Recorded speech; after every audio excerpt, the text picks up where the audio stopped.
Level 1, private. The recruiter tells you it's called an opportunity.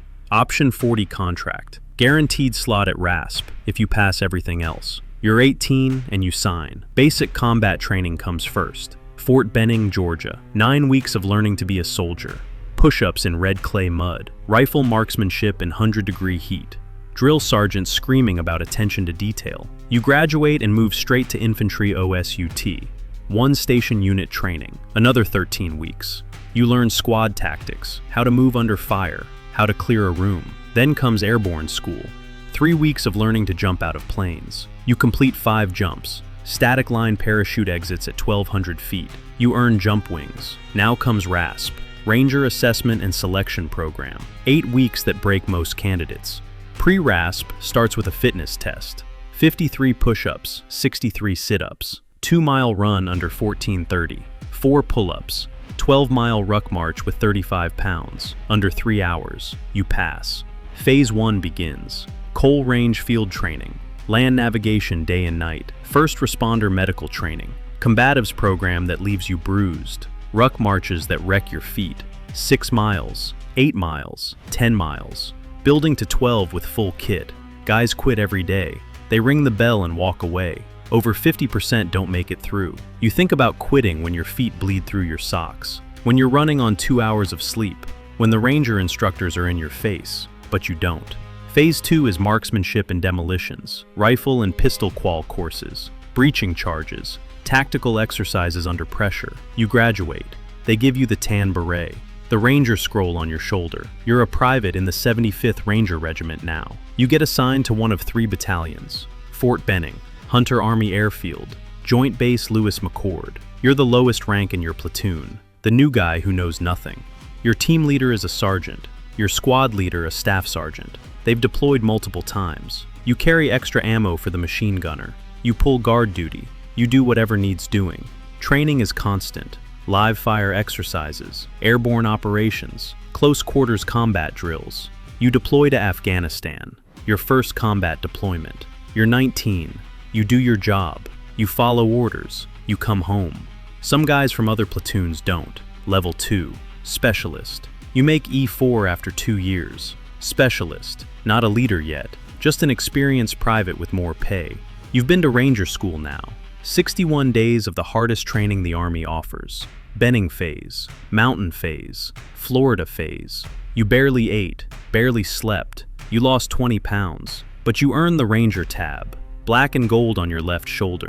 Now you wear both the tab and the scroll. Ranger qualified and Ranger assigned. You're still a rifleman in your squad, still taking orders from your team leader, but now you're mentoring the new privates, teaching them what you learned the hard way. How to pack a ruck so it doesn't destroy your back. How to stay awake on guard duty. How to move through a compound without making noise. Second deployment, Iraq this time. Direct action raids on high-value targets. You stack on doors at 2 a.m., breach and clear rooms, flex cuff detainees, extract before sunrise. Repeat. You're good at this now. Really good. You know the drills. You trust your team. They trust you. Third deployment before you make sergeant. Syria this time. Advising partner forces. Training local fighters. Conducting raids against ISIS targets. You're 22. You've deployed 3 times. You've seen friends wounded. 1 killed by an IED. You bury that. Keep moving. That's the job. Level 3. Sergeant. You make E5 at 23. Sergeant. Team leader now. 4 guys under your command. Everything they do reflects on you. You brief missions. You assign sectors of fire. You make split-second decisions in combat. If something goes wrong, it's your responsibility. You deployed with them to Afghanistan. 4th deployment for you. First for 2 of your guys. You keep them alive. You bring them home. That's what team leaders do. Training intensifies. You're running lanes constantly, teaching new rangers, evaluating their performance, recommending who stays and who gets moved.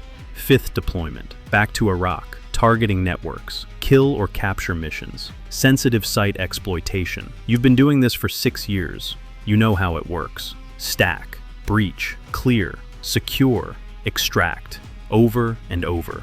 You think about getting out sometimes, using your GI Bill, going to college, finding something normal. But what would you do? This is all you know. This is who you are. You re-enlist. Level 4, Sergeant First Class. You make E7 at 28, Sergeant First Class. Platoon Sergeant now. 30 Rangers under your responsibility. You manage training. You advise the platoon leader. You handle personnel issues. You're the senior enlisted leader in the platoon. The guys look to you, not just for tactics, for everything. Marriage problems, financial issues, career advice. You've been in 9 years, 7 combat deployments. Afghanistan, Iraq, Syria, Yemen, Somalia. Places you can't discuss, operations you can't acknowledge. You've lost count of the raids, the firefights, the close calls. You've seen Rangers wounded, killed, medically retired with injuries that won't heal. You carry that weight.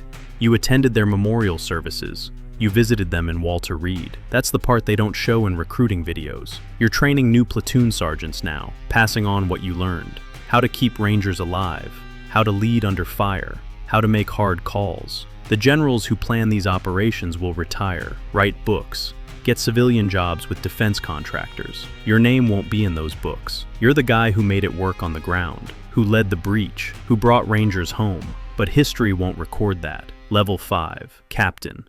Now you're a captain, company commander. 120 Rangers, 6 platoons under your command. You're responsible for everything.